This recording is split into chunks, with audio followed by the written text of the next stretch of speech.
In the kitchen whipping sauce. Whipping sauce. Whipping sauce. Whipping sauce. Texture dripping with the sauce. Dripping with the sauce. Finesse getting it with the sauce. Getting it with the sauce. In the kitchen whipping In the sauce. kitchen whipping sauce. Whipping sauce. Whipping sauce. My texture dripping with the sauce. Dripping with the sauce. Flexing on it with the sauce. Ladies and gentlemen, welcome to Chef Life TV.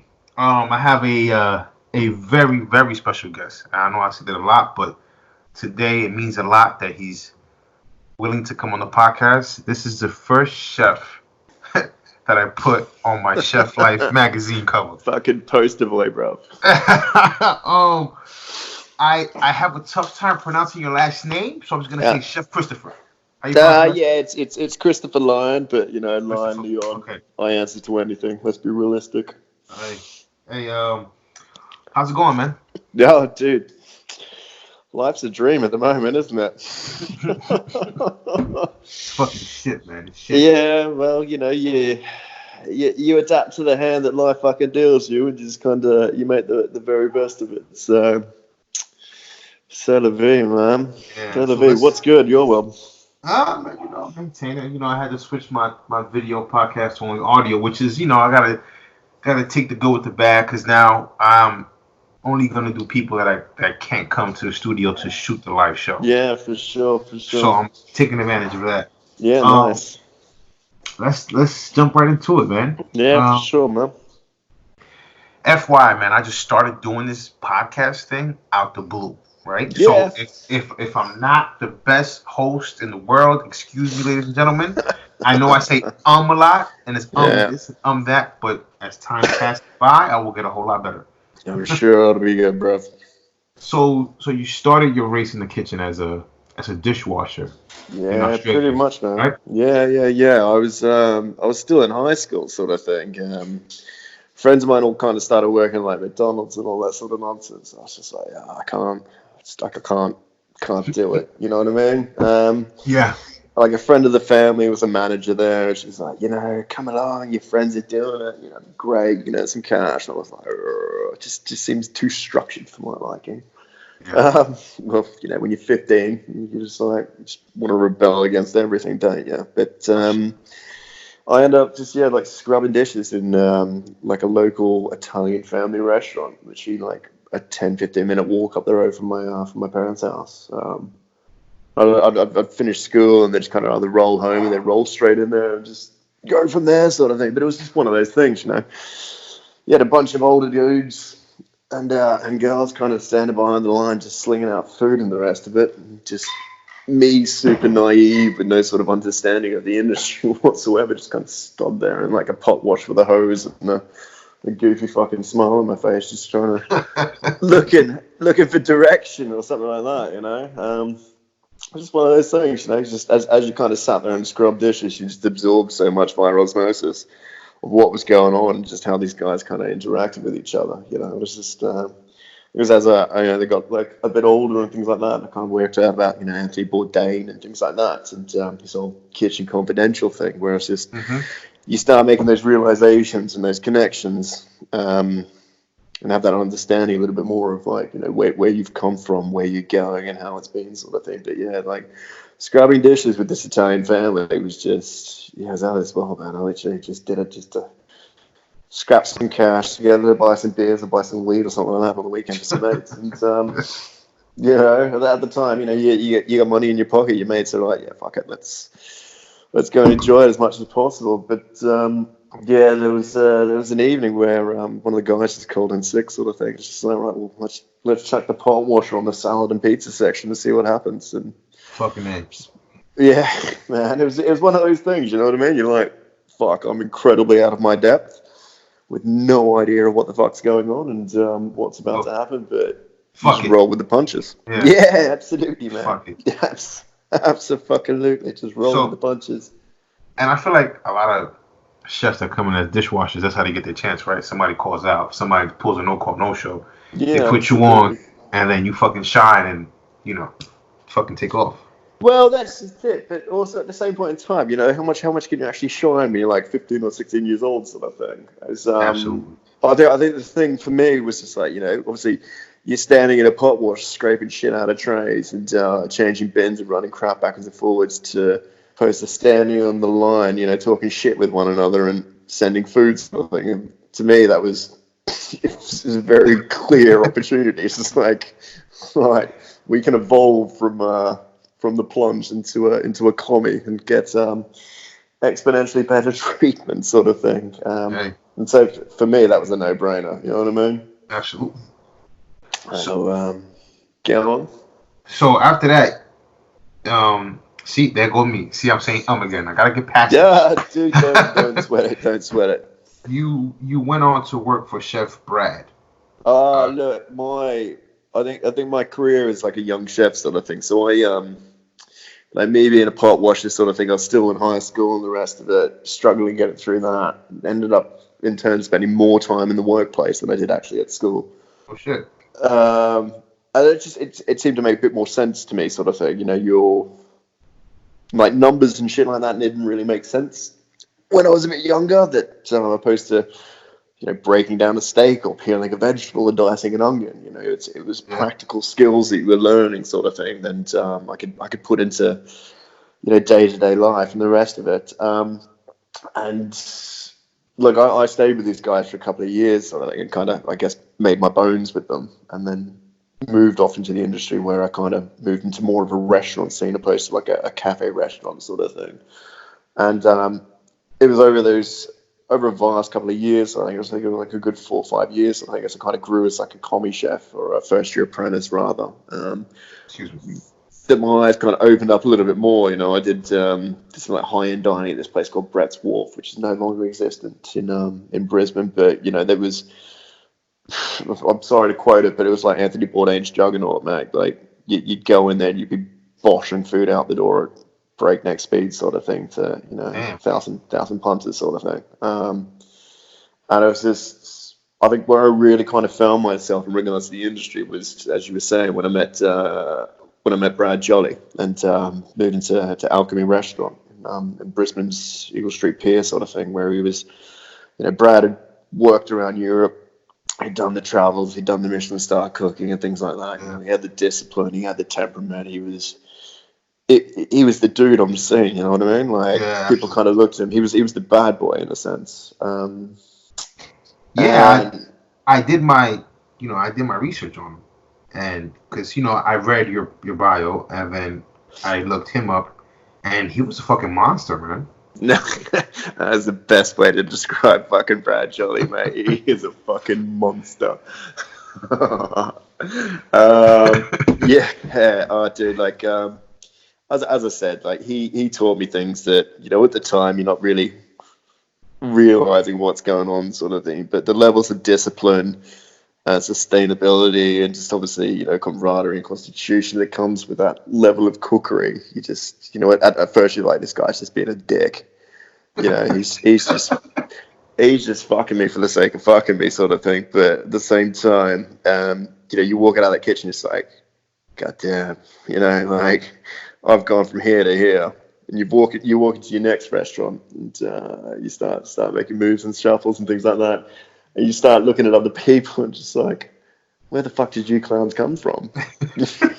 You know what I mean? You've got that level of integrity that you want to stand by, and obviously push onto other individuals. Where you're sitting there looking at these people. It's just like, how the fuck do you guys get out of bed and put your clogs on? Damn. Like, what's going on? But yeah, I'd say Brad definitely prepared me for making the move from Australia to the UK, sort of thing, and moving to London.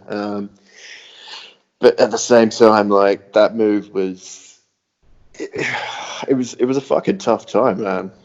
You pack up on your own, you pack your life into a bag, you move to the other side of the world where you know no one, and you just kind of, you start fresh. You learn a lot about yourself very fucking quickly. I mean, I wish I had the opportunity to do something like that, man. And it was, it was a dream of mine when I was 15. Yeah. I had the basic line cook dream, 15. oh, I'm gonna go to fucking Paris. I'm gonna get a shitty apartment. I'm gonna bust my ass. And unfortunately, that not unfortunately, I couldn't pursue that because I had my Yeah. daughter. So Yeah. once I had my daughter, my priorities changed. No, absolutely, mate. Yeah. So I always told myself what my life would have been if I would have went to Paris and follow that journey of becoming the best chef in the world. But circumstances change and you can't do it. So Oh, no, absolutely. hats off to you for taking that leap and just heading out and chasing it, man. Look, it's one of those things, man. Like if shit's not working for you in your current situation, you gotta remove yourself from it and make the best out of it, sort of thing. But as I was saying, like packing my life up into a fucking single bag and moving to the other side of the world where I didn't know anyone, you start questioning, what you're doing with yourself and your values and where you're going, sort of thing. Everyone's got that kind of like romantic notion in their head that we will move to the other side of the world or work in a different country and learn a language and the cuisine and all that sort of stuff. The romantic notion about it is like, yeah, it's fucking great to talk about, but the logistical side of it is a fucking nightmare. You know what I mean? Like, I'm not gonna lie, man. The first 2 years living in London was probably the most depressing time of my fucking life.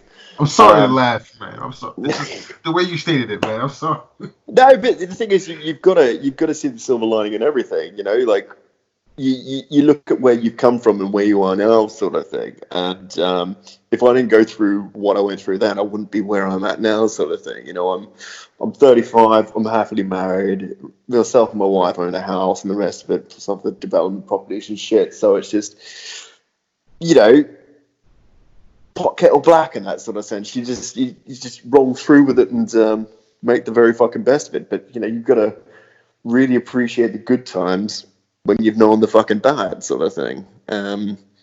I was just like, when I worked at the Ledbury sort of thing, where I bombed out fucking chronically. You're working 16-hour day shifts, and I was living with a bunch of people that I'd never met before in my life, that never interacted with anyone. No one kind of like hung out or spoke. You come home to like passive aggressive notes on a fucking whiteboard saying take your laundry out or this or that. It's just like, what the fuck's this shit? Just finished a 16-hour day, walk through the door, see that, go to have a shower, no hot water. No hot water, and you're just like, I cannot get the level of grease or fucking tang off me, and you crawl into a fucking shitty fold out fucking couch sort of thing and be like, oh, yeah, this is fucking living, this is the dream I wanted to live, you know what I mean? So it's going down that fucking line of, you've got to experience every sort of level of it to realize what you want to do and where you want to go, sort of thing. So it's just fucking manic, mate. I mean, it must have been, it was challenging, but if you look back at it, it's probably fucking. Oh no, look, I look back on it now and I find myself saying to myself quite often, it's just like, if I came out a little bit older and a little bit more mature, I reckon I would have been able to stick it out a bit longer. Yeah. But I think it's because that level of like naivety and just like, you're tired, you're malnourished, you're fucking just completely wiped, sort of thing. You start making excuses to yourself that you want to get out of there and find a better option and shit like that. And you inevitably ended up working in like some shitty fucking pub in Notting Hill called the Fat Badger, which was just it was an institution in its own right, mate. Oh god, it was debaucherous. But it's just like from there I kind of ended up going like out to the south of France and doing like a ski season in a hotel sort of thing. It's just, you end up making moves and moving directions you wouldn't necessarily do. But chef, the south of France though, man, come on, that must have been fucking nice, man. No, dude, it was something else. Like the food wasn't what we expect, or what I had in mind, sort of thing. Obviously we were sitting there, we were cooking for the English masses and things like that. So they wanted heavy, stodgy food and shit like that. So there's nothing elegant about it. Just rich flavors. Like we're talking like daub with jus and speck and button mushrooms and mashed potatoes and shit like that. They were just like, they were lapping that up. And they're like, oh, what's next day? And you're like, oh, we got lamb shank with sweet potato mash and blah, blah, blah. Like, it was basic as fuck. It was horrendous. But I had the realization that I wasn't out there to cook. I was out there to ski. And that's precisely what we did. You know, myself and a couple of other guys that kind of lived right next door to us in the hotel. We'd be up every morning, like crack of dawn, top of the piece sort of thing, throwing ourselves down the mountain, skiing some of the best fucking mountains I've skied in a long time. You know what I mean? That's fucking amazing, man. Dude, it was a good couple of months. Like, it was a good 8 months, man. It's just look back on that sort of thing to see where you've gone from, what you've been through, and how it's all kind of playing out. That, you know, you enjoy it all for what it's worth, sort of thing. So yeah.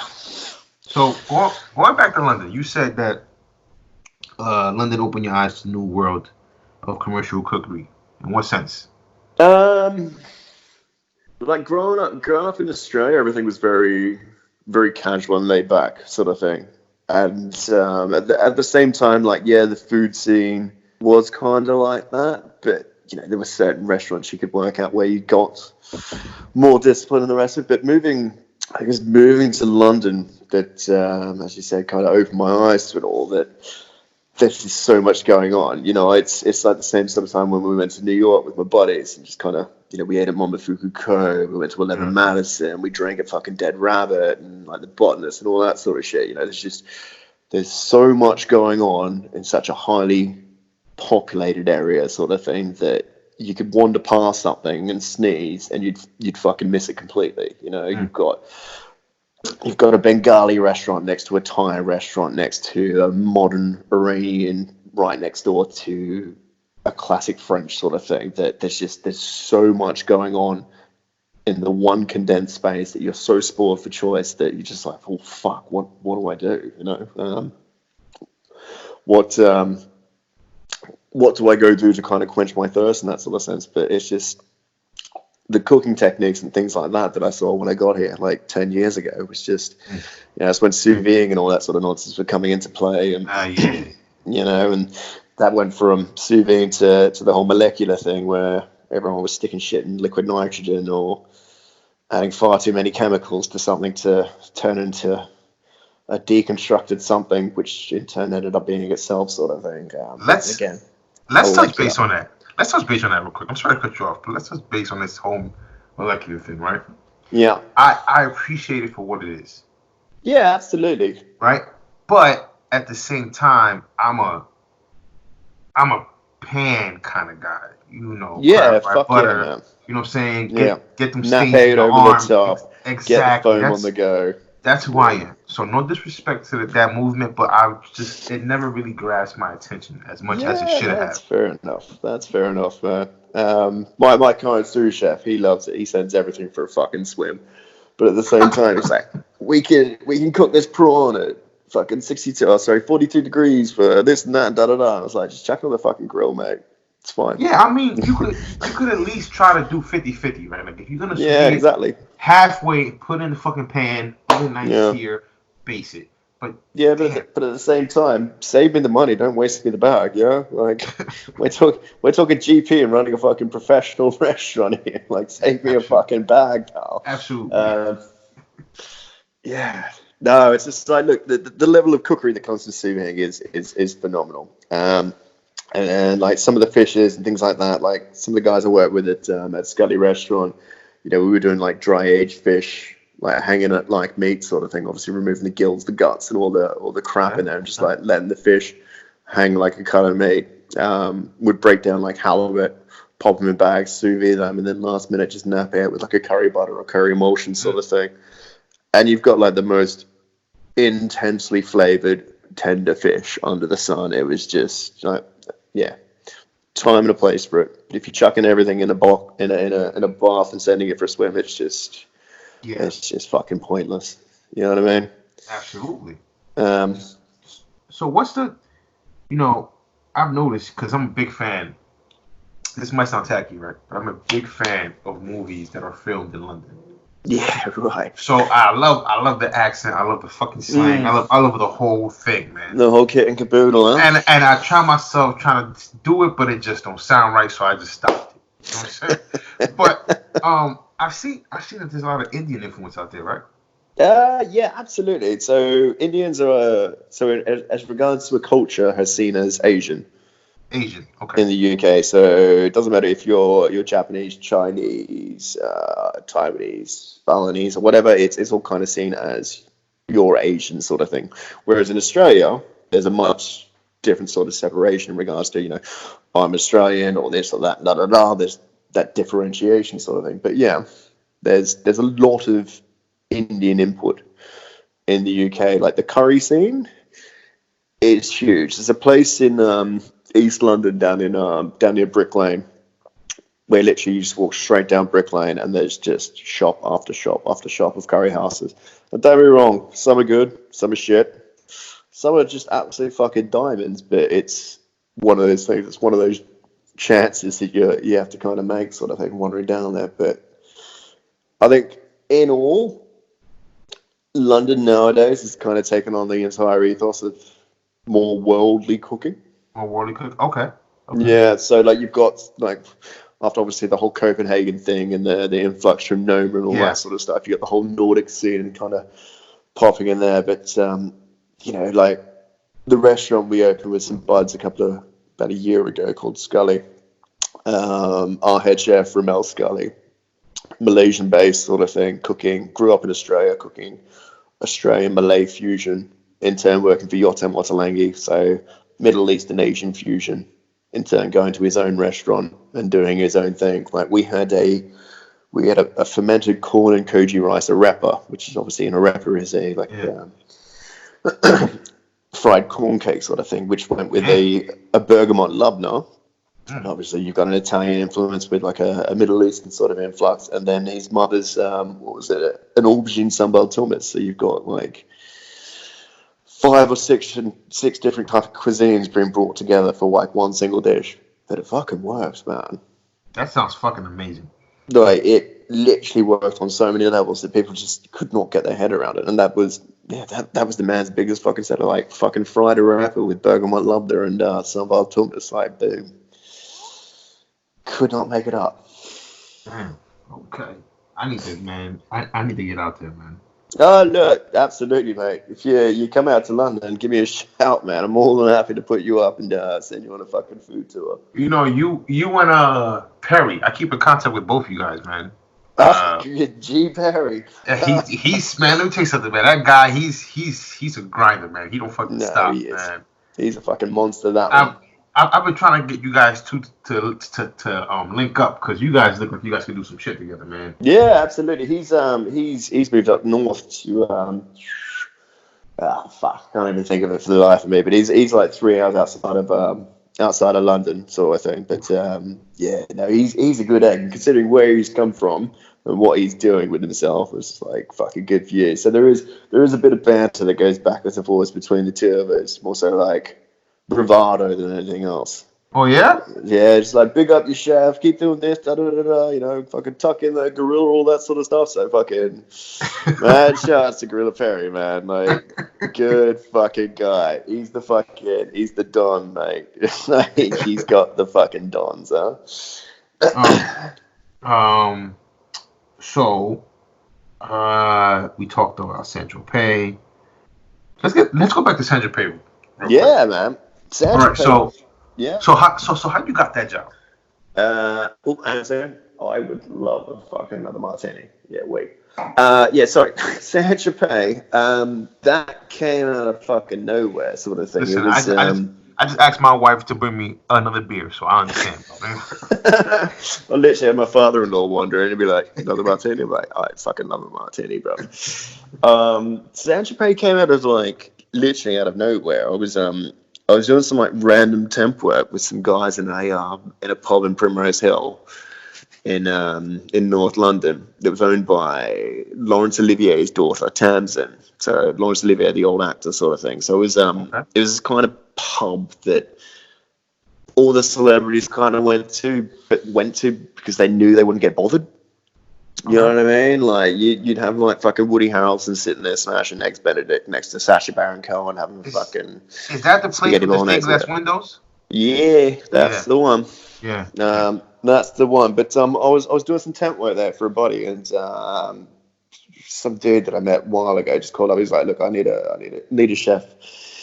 It was like a 2-month contract working in Saint Tropez for a family. I was just like, "Oh yeah, what's it pay?" sort of thing. The end of it, it's 1,500 a week sort of thing. Obviously supplying breakfast, lunch, blah blah blah blah blah. I'm like, that sounds cruising, So you're looking after a family in their own private villa, kind of top of Saint Tropez Hill. I was going to say Saint Tropez Mountain, but it's kind of like Saint Tropez Hill sort of thing. But it was just the money out there was just obnoxious and disgusting. Like, don't be wrong.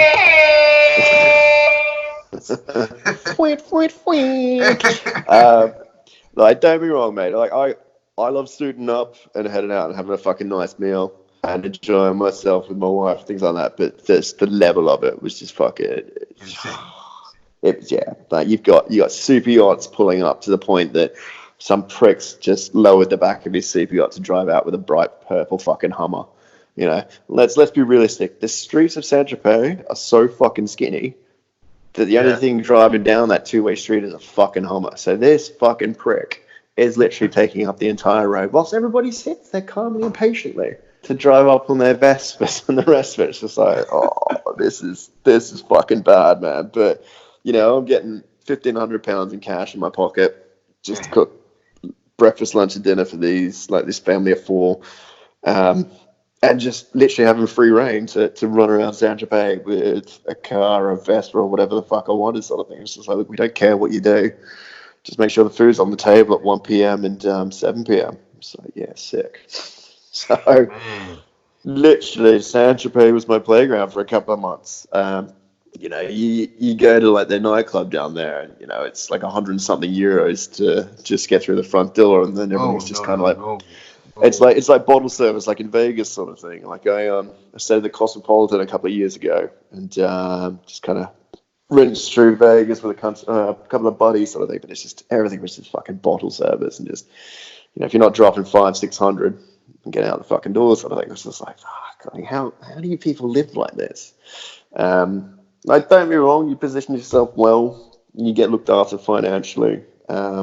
Obviously, I left Saint Tropez. I did a bunch of other shit, and in turn, I've kind of gone back to private chefing and working for myself for a bit. But that was done in the regards to it paid for a flat for myself and my wife. We paid for our own wedding straight off the bat, sort of thing. Obviously, we had parents come to us and be like, "Oh, we've got money. You'd like to take it." And it's like, what strings comes with that? Well, you've got to invite so and so and this and that. It's like, well, hang on a second. This is our wedding. Yeah. We don't want them there. We want to have a party of a lifetime. And I'm sorry, they're either one dampeners or two. We don't know them, so we just forked out. I think it was like, oh fuck. I want to say it was like 55,000. What? For a fucking wedding in central London, man. Yeah, it was I fucking. Complained about spending 20,000. No, Ooh.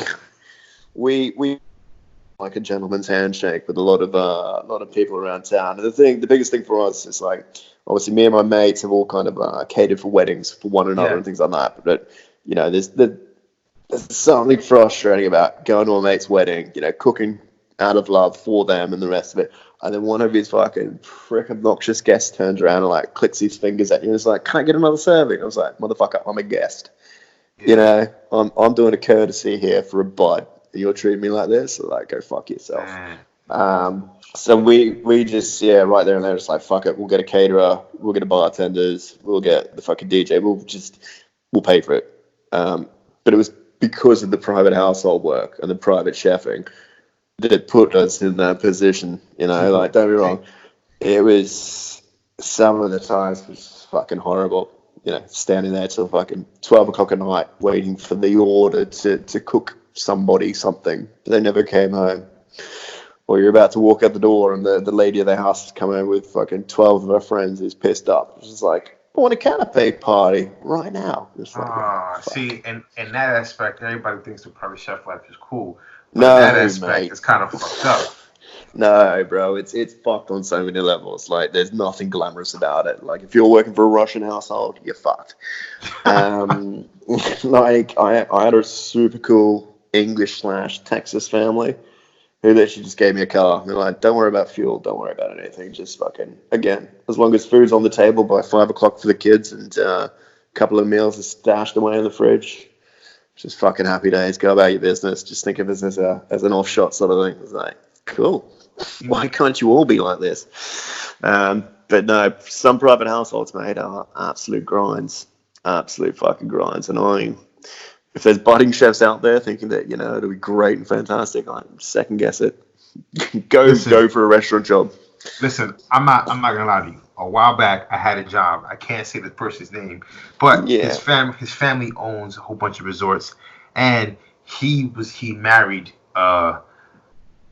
some daughter that she owned, like her parents owned this big magazine or some shit. Like it was insane. It was in Southampton's, right? Right. So this story is amazing. So I went out there and I worked. I did a trail, got the job, right? He gave me like $200 for like a day. I'm like, holy shit. Okay, great. So I get called back. I get the job. As soon as I get there, he says, listen, I'm going to set you up in the attic. I'm like, oh man, he's going to put me in the fucking attic. Brother, I get to the attic. I'm like, holy shit, I'm in the fucking attic. You know, it was insane, man. And mind you, I was only there Friday, Saturday, Sunday. Yep. So I was getting paid about $1,100 a week, only to be there 3 days a week. Yeah, it's crazy, isn't it? Time passed. It's like 2 months in. His wife is gone for the weekend, right? So, I drive up there with my little Honda Accord that I had. Yeah. And I park in a certain part of his humongous parking lot in the front. And his friends start pulling up Ferrari, Bugatti, such and such, whatever. And then the guy comes in. He says, oh, you must be the guy with the Honda Accord. And the person says, hey, stop. That's my chef. Please don't disrespect him like that. Yeah, fucking boom. Nice. So now it's live. They're drinking. They're having a blast. He says, hey, go to the garage. There's a Sub-Zero fridge in there. Bring back like 15 bottles. Yeah. Okay, this is going to take me a while. You know what I'm saying? So as I'm gathering up all the bottles, but I first get to the garage and it's like 3 luxurious cars in there that this man probably hasn't touched like in years. Yeah. So I come back, and this is the reason why I'm not saying his name. I come back and there's hookers in there, man. Yeah. And there's pretty drugs. Standard. Dude, there's drugs, mushrooms, cocaine, this and that. Yeah. And he says, Chef Mo, come on, sit down, have a blast. Jump in and join the party. Yeah, so I sit down, I open the bottles, I drink a little bit. He introduced me to this girl. And I said, you know what? I am okay. I am the only colored person here. She's a white woman. There's drugs. I'm going to go to my room. I don't feel comfortable with everything that's going on. Fuck, man. I can't believe these people live like this, man. No, every day. Every fucking day. Like, it is mental. I looked after a family in Vienna of quite a prominent car company. And there was a few occasions where the sons were like, oh, yeah, chef, come out, hang out, it'd be cool. Mum's away, it's fine, enjoy yourself. And then inevitably you'd go out, you'd have a couple of drinks and the rest of it. And then 3-4 days later, you get fucking hung out to dry by them because these fuckers have got nothing better to do with their lives than fuck with people. So I was just like, you know what, fuck that shit. Like, as you were saying, like the cars and the fast women and shit, like, the amount of fucking boutique luxury cars I've driven is, it's fucking mental, mate. At the same time, I'm quite fucking happy in my fucking Mini Minor. You know what I mean? Exactly, man. Like, having to drive around town in my Mini Minor with my fucking fluffy dog and my wife. What more could you want? I'm sorry, man. We got off topic there for a few. I'm sorry, man. It's good. It's a good conversation. So, you worked for a restaurant that became Forbes best restaurant in London or something like that. Yeah, that would have been Scully. Scully restaurant. Yeah, Scully restaurant. So we launched. Oh god, when was that? What are we? We're 2020. Yeah. We launched that probably about 2 and a bit years ago. So myself, I met Scully when I was working at Ottolenghi. He was the development chef for Yotam. I ended up being the senior sous chef at Yotam's restaurant, Nopi. And over time, me and Scully ended up becoming mates. We ended up living together and things like that. And just obviously, people's careers move in different directions, and inevitably, they all kind of come back together. But Scully was given an opportunity to obviously launch his own restaurant, which he did in central London, in St James Market, which is close to Piccadilly Circus, for those of you that may or may not know London. But Is that the big market that has Amy Winehouse's sculpture in it? No, right? No. So Piccadilly Circus is kind of the offshoot of you've got like the Oxford Circus. Amy Winehouse, things like that. It's more kind of heading up towards like the Camden Way and things like that, which is more of a relaxed sort of Brooklyn sort of vibe. I think it's probably the best bit. But like where Scully's was, it was more like Manhattan in a sense. You've got business, you've got residential, you've got restaurants, you've got everything under the sun. You got a Lamborghini dealer down the road next to a fucking sparkly fucking bag sort of thing. But yeah, Scully's launched his restaurant, and it's done fucking incredibly fucking well. And as you said, it got picked up by Forbes.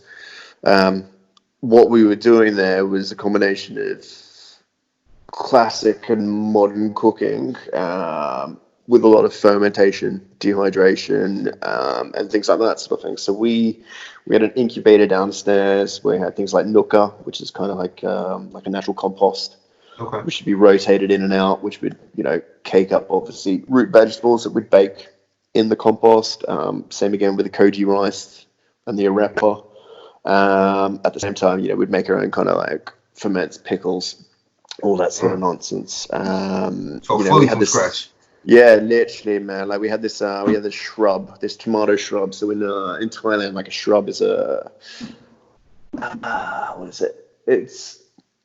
It's like technically it's a fruity liquid with vinegary tones sort of thing, or spices and things like that with aromats. So we ended up doing one with beef tomatoes, white soy sauce, a bunch of other aromats, things like that, where we kind of let it sit there and ferment for up to about 12 weeks in these massive buckets. So obviously the tomatoes break down. Inevitably you end up kind of like you separate the liquid from the tomatoes, you pass the tomatoes through in a mulling.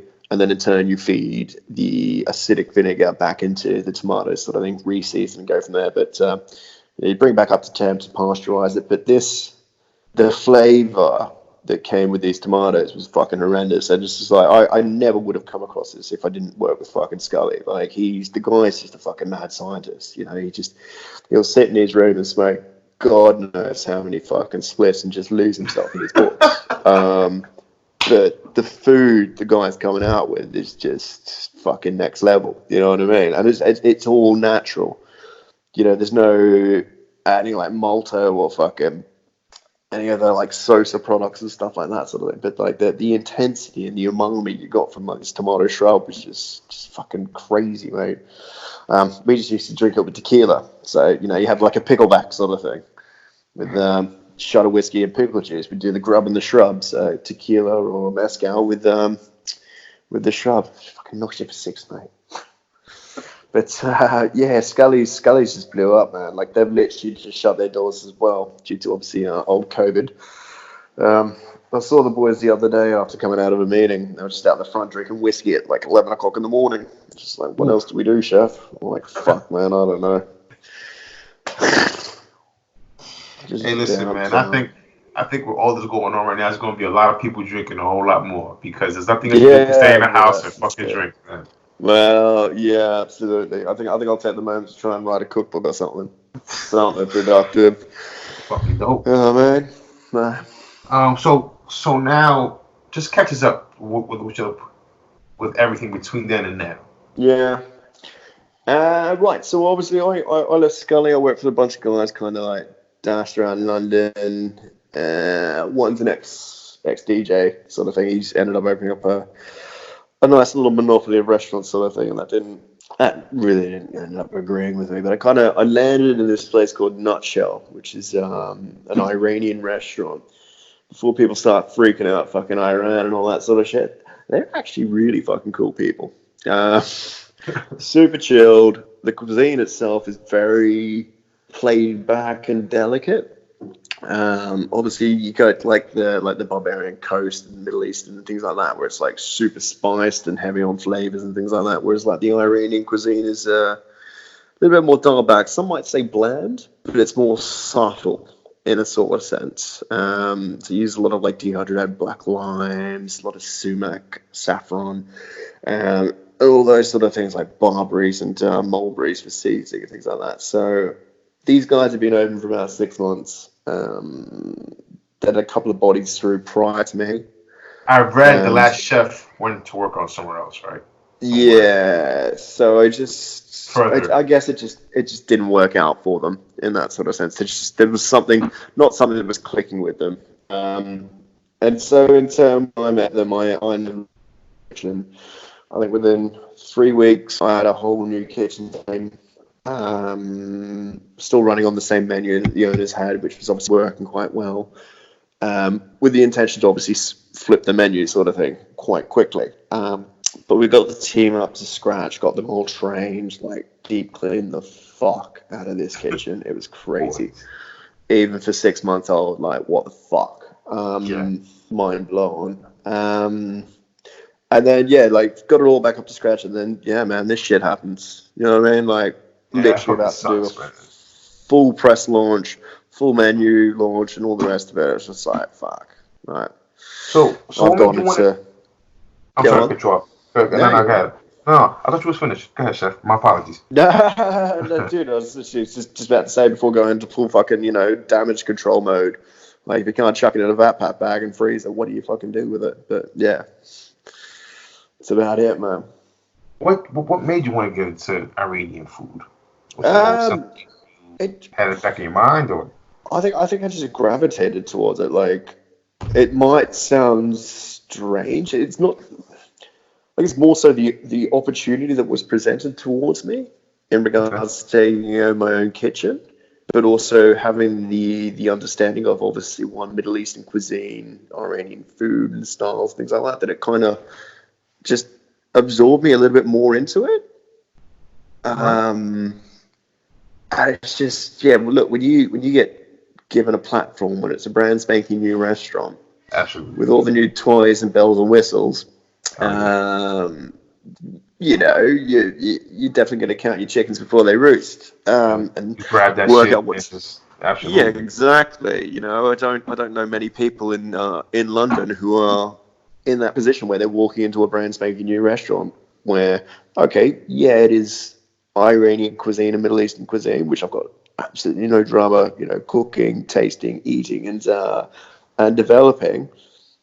But some people are like, oh, do you feel like you've been put into a corner in regards to what you can create, sort of thing? It's just like, well, I don't feel that's the case at all. I think I've been put in a situation where, one, I have to dig more into an actual cuisine and a stylized of people to really understand what the cuisine itself is about, opposed to just going, throw some fucking sumac at it, or, grate some of this over the top and add a bit of Ras Al Hanout and away you go, sort of thing. But like properly dig in and fucking research this. So I was just like, you know what? I feel blessed and privileged to have the opportunity to work for these guys. And we literally just finished closing down the restaurant today. Like, got the guys in to fucking strip the fucking place. I was just like, look, guys, I'm going to take a bunch of shit with me because I'm going to go home and do recipe testing. You know what I mean? Like, I'm not going to sit at home and twiddle my thumbs and work on my fucking Xbox game.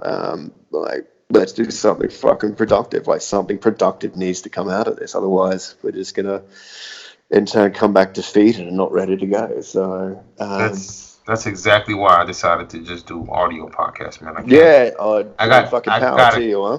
I gotta keep going, man. Even though I can't shoot in the studio, man, I have to keep going, man. Well, that's just it. Like, even if it's not generating income or anything like that, it just gives you a sense of obviously of earning, and you're going through the motions. You've got that routine, I think the problem is when something like this happens, people just get complacent and be like, you know what, oh fuck it, I'm gonna sit at home, smoke a bowl, and do fuck all sort of thing. Mm-hmm. Whereas those that prosper and end up benefiting from such a tragedy are those that maintain continue the consistency, and then in turn come out with a fucking end product to be like, what have you done for the last 6 weeks, 3 months, whatever sort of thing, you know? I've got fucking this, and this, and you use that as a stepping stone, you know what I mean? To jump into your next thing. I think it's brilliant, man. Like, I think it's absolutely fucking brilliant that, you know, you've taken the time to yourself to, you know, really invest into it. Good for you. Thank you, man. I'm just trying to do it for the culture, man. That's all. Yeah. Just for the culture. Let's okay, so now I usually end the show with asking these 3 basic questions, right? Yeah. But they're not really basic, because you know you get to see how each individual chef thinks, you know? Yeah, sure. This is how I feel about my 3 questions that I ask everybody. What was the first dish that had you feel like, yo, I got this chef shit down packed? Like, I'm good. Don't know, mate. Like, that's a fucking hard one, huh? I think it's just working a fucking barbecue or working a grill top where you've got X amount of different cuts of meat at all different temperatures going on and off at the same time, sort of thing. I think it was one of those moments working at Brett's Wharf where there's like, get a bunch of T-bones, a bunch of eye fillets, a bunch of fucking cooked to boff sort of thing, just making their way around the fucking grill top. You know, you put them up all with different cuisines and send them out, and you know nobody's batting an eyelid or fucking getting pissed or anything like that. You're just like, yeah, I think I can make a go at this. Okay, all right. Got an understanding of it, but it's just from kind of like slinging meat and things like that. It's just, I think my style nowadays is more kind of like everything's a lot more delicate and a lot more downplayed in a sense. And I think it's being able to actually realize flavors where most people are just like, oh, hang on a second, there's not that big punchy fucking, you know. So like you're about to eat a brass band sort of thing. You're having something a little bit laid down with like some cheeky levels, but yeah. Oh, dude, I'm rambling. Nah, bro. Listen, man. I'm not. Listen, this is a platform for you to say whatever you want to say. Yeah. How you say it. Yeah. 3 culinary guys that you would sit down with, that you would like have a shot of whiskey or martinis with. 3 chef gods. Definitely Bourdain. Obviously, I read Kitchen Confidential when I was a kid, and that kind of had me hooked, sort of thing. It just gave me the sort of insight into what I wanted to do in my career and things like that. Pierre Kaufman, in regards to obviously the classics, things like that. Like as I kind of moved into the cuisine, just you know the levels of finesse and the finities that went into all the food really got me, and just like the level of fucking discipline. That's when you realize it's not just food. There's a lot more going on than just sticking shit on the fucking plate. And then Daniel Hum, like I know he probably doesn't sit down and do shots of whiskey. He's more busy trying to run a marathon nowadays, but he's just, that guy's a fucking monster. No, he is, mate. Like I had the opportunity to eat at 11 Madison when I was over in New York. We sat at the top of the Horseshoe. Their maitre d' looked after us like we were fucking royalty. I did a tasting course in the kitchen with him. I met the man himself. Like I fucking spazzed out like a fucking schoolgirl at a John Bon Jovi concert, mate. Like it was a proper fucking moment in life. I was just like, yeah. You've made it. You know what I mean? So like they're definitely the 3 most triumphant chefs in my window, I guess. It's always good when you get to meet. Fuck that. It's always great when you get to meet the person that inspires you, man. Well, that's just it. Some people say never meet your heroes, but I think at the same time, you know, there is something about it, you know, a level of satisfaction. Yeah, that's great, man. Nice. What's people's biggest misconception about you as a chef? As a chef, I enjoy going to a dinner party and cooking. Like, I'm a fucking guest, man. Yeah, man, that shit happens all the fucking time, man. Yeah, look, it's one of those things. I think if people see a chef kind of walk through the door to any sort of social gathering, people kind of tend to take the back seat because they know 9 times out of 10 that a chef is going to kick into gear automatically and take over. Yeah, look, It is what it is. It's happened a few times. I'm not going to name names or anything, but yeah, there's been a few occasions where certain individuals have gotten pickled, and there's me cooking on my Todd for like 14. That's the worst, man. Yeah, it sucks. All I want to do is come, relax, have a drink, and eat. Exactly, man. I just want to sit on the couch, watch shit TV, and drink warm beer. Like, leave me the fuck alone. Fuck alone. Is that selfish? Nah, man, it ain't selfish at all, man. It's not selfish at all. But that's I appreciate you taking time to speak to me, man. I know it's a difficult situation, especially you that you are actually, you just started off with a restaurant, and this happens, and the best thing for me is to do is just stay positive, man. Yeah, absolutely. I'm lucky enough that I did my time in all these restaurants in the city, and I decided to go corporate. So I'm blessed where I'm still getting paid, or I get half a check every week. Down. Yeah, nice. So for all the chefs out there that are struggling right now, man, all the line cooks, man, just keep your head up. Yeah, absolutely, man. Chin high, puff chest. Yeah, man, it's a tough situation, man, and from one day to the next, I don't like talking about politics shit, man. I like being positive, but yeah, absolutely. I just have to send some positivity out there for everybody who's at home and has no idea how they're gonna earn a check or what they're gonna do. So, I mean, hopefully all this turns around quick, Well, absolutely, but I think also at the same time, like with such a shit situation that's been dealt with, obviously the levels of creativity that are about to percolate are going to be phenomenal. People will now have that opportunity to kind of create and express themselves a lot more. So I figure if you are a young chef or a senior chef in any sort of equation, take this opportunity, and use that platform to do as much as you humanly possibly can. Might be a shit situation, but just grasp it. Absolutely, man. Hey, Chef, I appreciate you being on the cover for the first chef on the cover of the magazine. Probably the most cheesiest fucking photo under the sun, huh? That shit was badass to me, man. That shit was badass. I appreciate you taking time to speak to me now, man. It's I a know pleasure, man. that, me with this platform, I'm on and off, but now I'm for sure on giving it 100%.